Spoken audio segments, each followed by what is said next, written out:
Stage 1 begins the moment the avoidant realizes that something about you is not behaving the way they built their safety around. And it doesn't start with a dramatic event. It starts with tiny details that their mind tries to dismiss at first, but their body quietly registers, because for the longest time they were certain of one thing: you always came back, no matter how hurt you were, no matter how many times you said, "I'm done," no matter how many nights you cried. Eventually there would be a message, a call, a story, a sign of you reaching out. And that pattern allowed them to live in a comfortable illusion, the illusion that they could keep walling off their vulnerability and still never truly lose you. They built their calm on the assumption that you were the emotional constant in the equation, that you would feel everything, react, overreact, apologize, chase, but ultimately stay. And so, even when you shook, even when you broke, even when you walked away for a few days, they did not truly believe you were gone. They believed you were hurt, dramatic, in your feelings, and they waited for the inevitable return. Shock begins the first time that return doesn't happen or schedule. They open their phone, fully expecting to see a follow-up from you. Some attempt to explain your lost reaction, some softening, some version of you trying to make things right. And instead there is just nothing. No new notification, no paragraph of you justifying your needs, no long voice note, not even a passive like on their post to show you are still watching.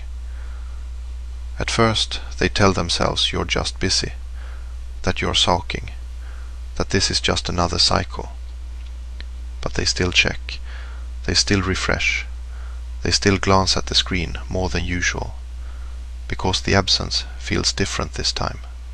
Heavier, less charged, like you are actually somewhere else with your energy, not just waiting behind the door. Their mind tries to keep them safe by minimizing it. They replay the last interaction and comfort themselves with old narratives. Maybe you said, "I'm tired," or "I'm done explaining," and they think, they've said that before, they always cool down. They gather evidence from the past, all the times you threatened to leave and did not, all the times you pulled away and then came back twice as soft, all the times you cried and still forgave. And they stack those memories like arguments against this present moment. But underneath the rationalizing is a faint static of unease, because while the story in their head is familiar, your current behavior is not aligning with it anymore. Shock deepens when they start to test the waters. They throw out a small breadcrumb, a casual "hey," a meme, a reaction to an old inside joke, something that used to function as a key to unlock your whole heart again. And instead of the flood they are used to, they are met with silence, or a simple neutral answer that does not reopen the door. No long reply. No, "I've missed you so much." No immediate emotional labor from you trying to fix the distance that they created. And in that moment there is a short, sharp jolt inside them, like their body suddenly realizes, oh, this might be real. They might actually be done playing this game. Disbelief steps in almost instantly to numb that jolt. They might scoff to themselves, roll their eyes, tell a friend, "They're just being dramatic," tell their own mind, "They're trying to teach me a lesson." They will do anything mentally to avoid dropping into the truth that perhaps this time you are really gone emotionally. Because to admit that is to admit there were signs for a long time they didn't take seriously. It is to remember your tired voice, your red-rimmed eyes, your "I can't keep doing this," and realize those weren't empty threats. They were honest. But shock is stubborn. It doesn't want to believe that the same person who once moved mountains just to get a 2-line text from them would now sit in their own silence rather than break their own boundaries again. So they look for cracks in your new behavior. They watch to see if you view their story, if you like a post, if you pop online at the same time as them.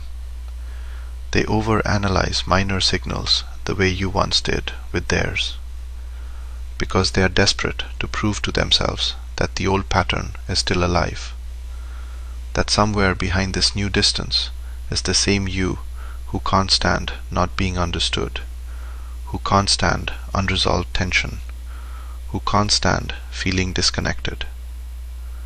But as time moves and you remain grounded in your decision, as you resist sending that desperate apology you don't actually owe, as you refuse to re-enter a conversation where nothing truly changes, the disbelief they cling to starts to crack. In stage 1, they are living between two realities. The old one, where you are an unshakable source of validation that will always eventually bow to their fear, and the emerging one, where you are no longer willing to pay that price, and their panic hasn't fully bloomed yet, because they are still fighting to hold on to the first reality, telling themselves you're bluffing, you're emotional, you're trying to punish them. Anything except the terrifying possibility that you have finally chosen yourself, that you have finally believed your own breaking point, that you have finally decided that their comfort is not a good enough reason to keep abandoning your own. Stage 2 begins the moment their shock starts to turn into movement, when the uneasy feeling that you might actually be serious about pulling away pushes them out of their usual emotional numbness and into a restless scramble to see if they still have the power they always counted on. Because up until now, distance has been their move, their safety, their way of controlling how close things can get.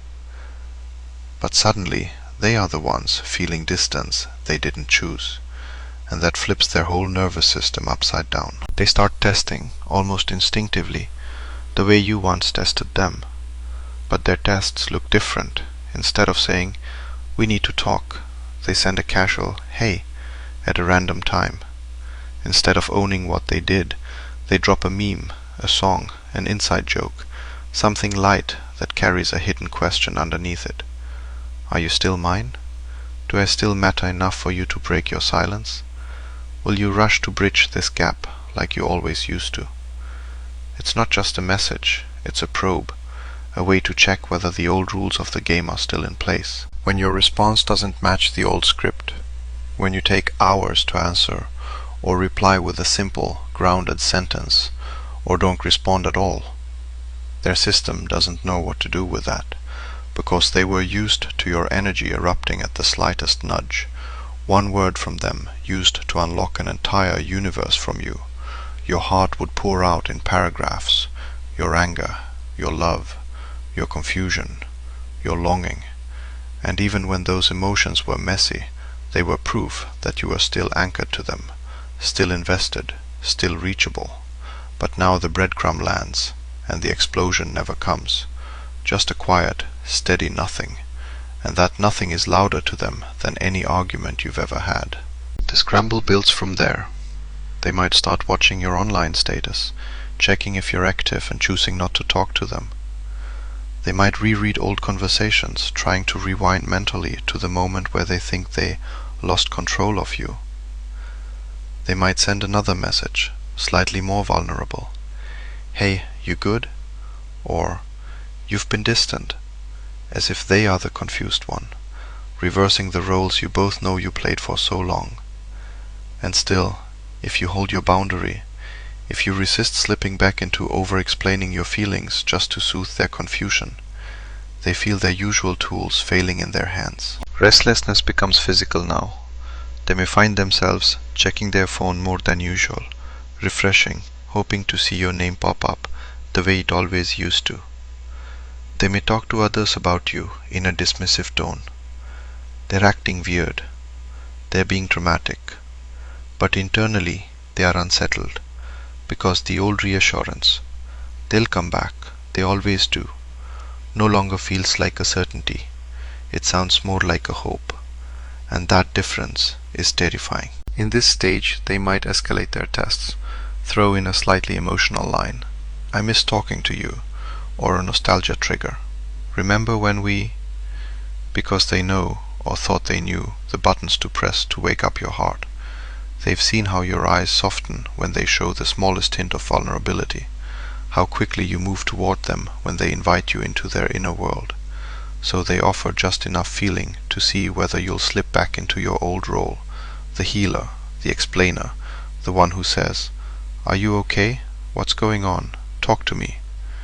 And when you don't, when you maybe respond with, "Yeah, I remember," and then go back to your life, the message under your behavior lands slowly, painfully. You don't get to tap me in and out of your story anymore.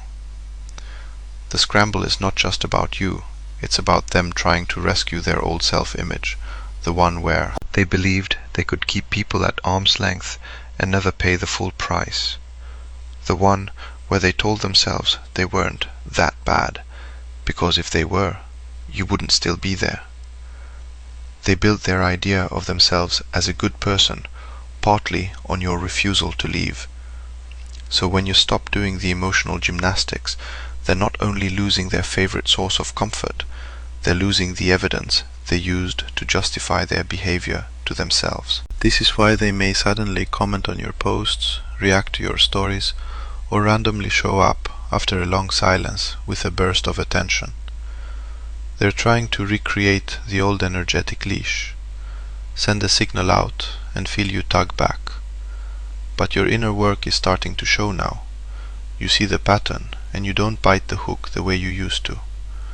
Your heart may still flutter, your hands may still shake when their name appears, but your response is guided less by panic and more by self-respect. And that is exactly what takes stage 2, from a casual test to a real internal alarm for them. Because after a few failed attempts, they can no longer pretend this is temporary moodiness on your part. They start to sense, in the pit of their stomach, that your giving up wasn't a dramatic stunt, it was a decision. And no amount of light, lazy outreach is enough to reverse it. Stage 3 is where their ego starts fighting for its life. Because by now, the shock has worn off. The little guests they sent out didn't pull you back into orbit. The lazy, "Hey," the nostalgic meme, the half-hearted, "You've been distant," didn't resurrect the old you. And the reality that you might actually be serious begins to sink in. But instead of letting that truth humble them, instead of letting it open the door to accountability, their ego does what egos do best. It defends, it deflects, it rewrites the story to protect them from the shame of seeing how their own behavior created this distance. So they move into blame, they move into criticism, they move into painting you as the problem. Because it's easier to be angry at you for changing than to admit they ignored 100 chances to change themselves. This is when you start to hear things like, "You're different, Mal. You turned cold. You gave up so quickly." As if you didn't bleed for this connection. As if you didn't have sleepless nights trying to explain what was hurting you. As if you didn't spend months walking on eggshells around their moods and disappearances. They will conveniently forget the countless talks you initiated, the messages where you said, "I feel alone. I feel like I'm always the one trying. I can't keep living in this confusion." Because remembering those means having to admit they dismissed you, minimized your hurt, and carried on. Instead, they cherry-pick the moment where you finally pulled back and hold it up as proof that you're the one who changed, gave up, stopped trying. They might even say you never really cared if you could leave, just like that. Ignoring the fact that you didn't leave. Just like that you left, inch by inch, wound by wound, ignored boundary by ignored boundary, until there was nothing left in you to keep offering. In this stage, they might get more sharp, more sarcastic. "Wow, guess you moved on fast. You're so heartless. So all that love meant nothing, huh?" And if you're not grounded, those words can stab right into your guilt and empathy, because you know you did love, you know you tried, and being framed as the villain by someone you would have walked through fire for feels cruel. But this is why understanding this stage matters. Their blame is not about truth, It's about self-protection. If they admit that you left because they refuse to show up, then they have to feel the weight of their choices. They have to feel like the one who ruined something good, and that is unbearable for a fragile ego. So instead they tell themselves a different story. That you were too sensitive, too demanding, too impatient, that you expected too much, that you changed up on them. These narratives allow them to hold on to the idea that there's still a good person who was wronged, not someone who took advantage of your patience until you had no choice but to reclaim yourself. Sometimes this defensiveness will show up in subtle digs. They might start posting quotes about fake people, loyalty, or people who switch up when things get hard. They might indirectly shade you, acting like they're the wounded one who was abandoned. And on the surface it looks like they've flipped the script, but underneath is fear. Fear that if they don't get ahead of the narrative, they'll have to sit with the version where they were offered deep love and chose distance over and over. Fear that if they admit what really happened, they'll have to feel how much they hurt someone who never wanted to hurt them back. So they cling to anger to avoid grief. They cling to blame to avoid responsibility. They cling to criticism to avoid looking at the parts of themselves they've spent their whole life not wanting to see. The most important thing for you in this stage is to remember that their defensiveness doesn't erase your reality. Just because they're loud with their story doesn't mean your quiet truth is wrong. You know how many times you forgave. You know how many chances you offered. You know how long you stayed after your heart started breaking. You know the version of you they got for free. The version who soothed their fears, nurtured their potential, and gave them more grace than they gave themselves. Their blame is a reflection of where they are in their process, not a verdict on your worth or the legitimacy of your pain. And if you're not careful, this is the stage that can suck you back in the fastest, because your old pattern was always to rush in and clear your name, to defend yourself, to prove, I did care, I did try, I'm not cold. But that instinct is exactly what would hand them back the power to rewrite the story. Let them be defensive if they need to be. Let them throw their words around. Let them call you what they need to call you to sleep at night. You don't have to swallow their version just because they're saying it. Your healing means you can hold your own, knowing quietly, I didn't give up easily. I gave up finally. And there is a difference. They are in a stage where the panic is wearing the mask of blame, but you are in a stage where your peace is wearing the armor of self-respect, and no amount of their defensiveness is worth going back to a place where you kept betraying yourself just to convince someone that you loved them enough. Stage 4 begins when their usual defenses stop giving them relief. When the shock has faded, the scrambling tests have failed, the blame hasn't brought you back, and they're forced to confront a reality they've been running from their entire life. That you might actually be gone.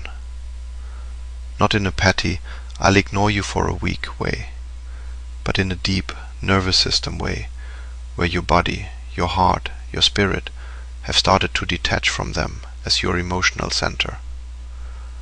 And that's when the avoidant shifts into bargaining and sudden depth, because the facade of indifference isn't working anymore. This is where you see a version of them you begged for when you were still in the relationship. The version that can finally admit, I know I messed up. The version that can say they're scared, that they've been hurt, that they pushed you away because vulnerability terrifies them. The version that sends long messages instead of monosyllables, and for a moment it feels like a miracle, like the breakthrough you cried for on your bedroom floor.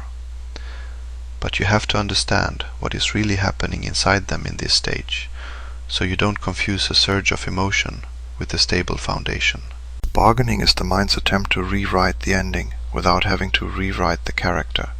It says, if I just say the right thing, if I just open up more, if I just show them I care, maybe I can get them back without actually fully changing how I show up. And in the avoidant, that looks like sudden emotional confessions. They may send paragraphs about their childhood, their past heartbreaks, their fears. They may admit they've never cared about anyone the way they cared about you, that they didn't know how to handle the depth, that distance was their way of coping.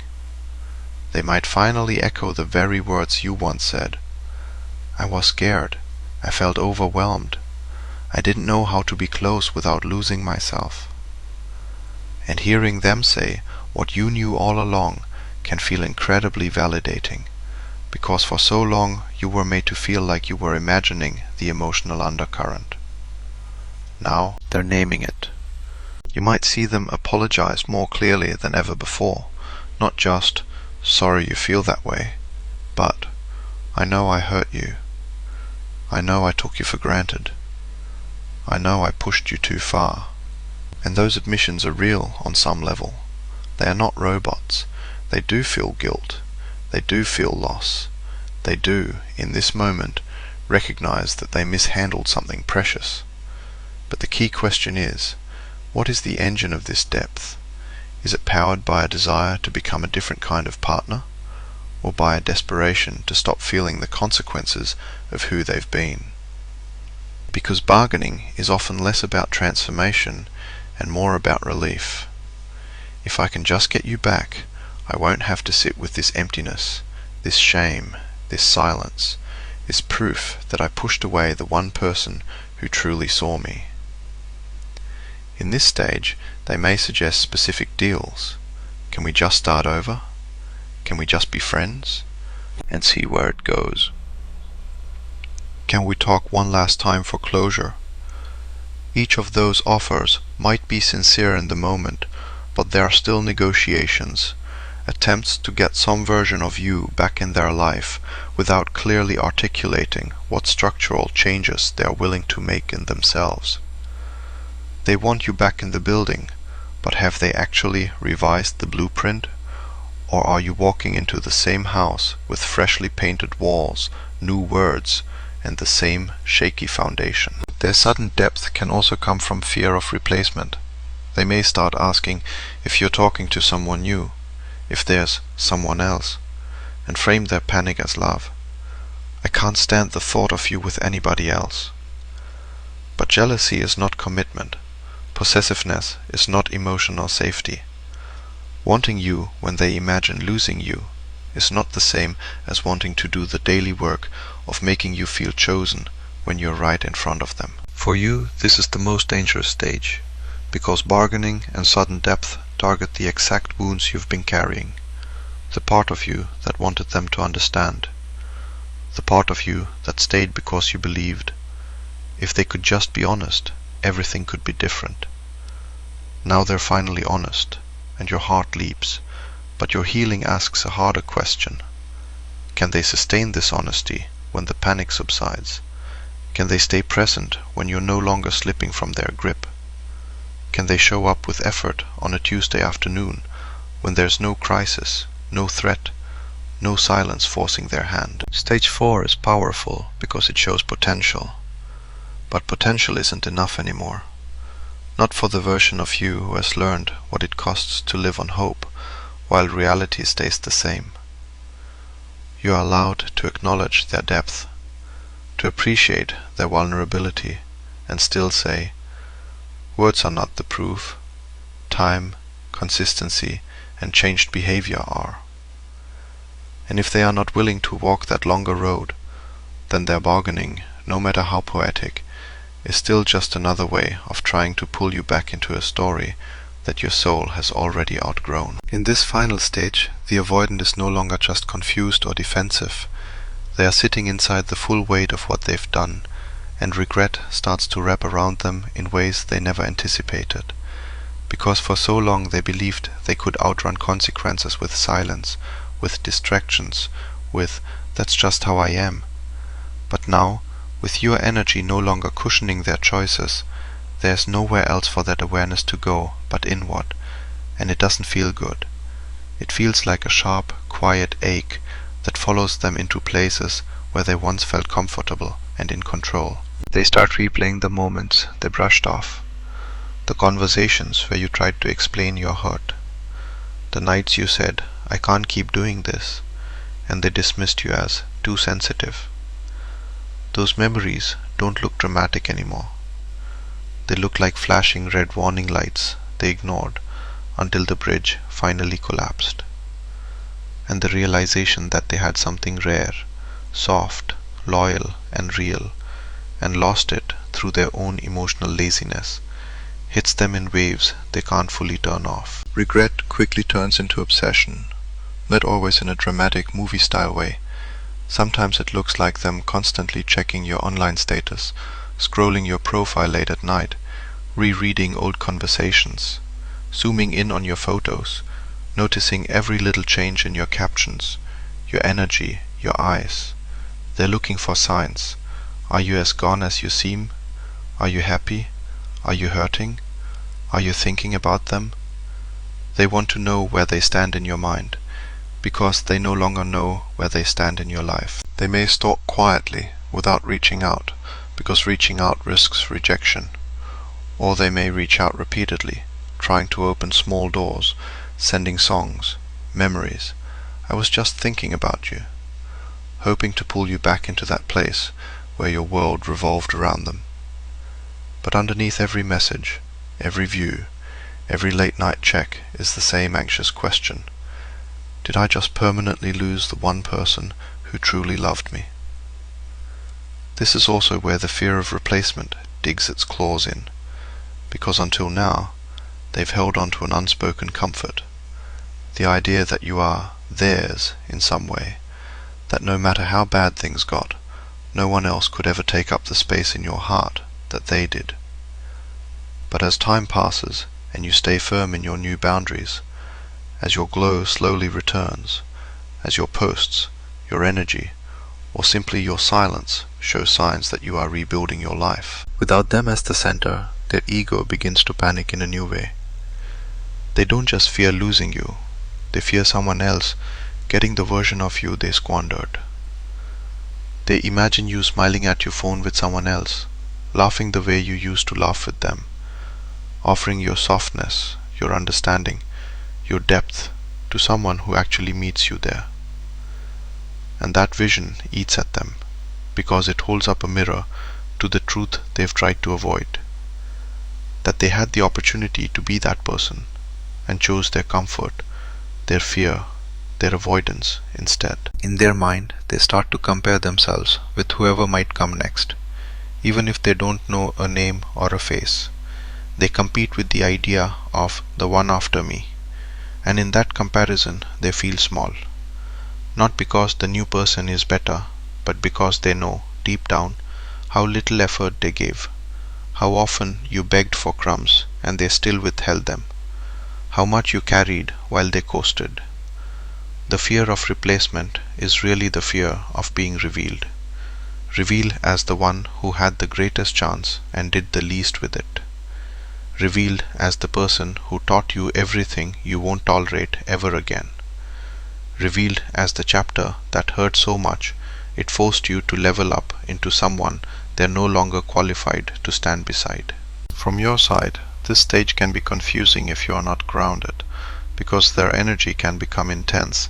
They might pop up more, speak more softly, show more vulnerability, cry, reminisce, admit things they refused to admit when you were begging for honesty, and it can trigger that old hope in you, the part of you that still wishes they would finally choose you with both hands. But this is where your growth matters most, because you now understand that obsession is not the same as commitment, that fear of being replaced is not the same as wanting to truly step up, that regretting losing you is not the same as being prepared to love you in a way that doesn't require you to shrink, beg, or bleed. You can have compassion for their regret without making it your job to relieve it. You can understand that they are finally feeling what you felt for so long, without turning back into the person who carries both of your emotional loads. You can acknowledge that it hurts them now, and still remember how much it hurt you then. And instead of using their panic as proof that you won, you use it as confirmation that you were never crazy, that your love was as powerful as you thought, and that stepping away from being played with was the first time you truly chose yourself, even if it took losing them to finally see that you were the one who was irreplaceable all along.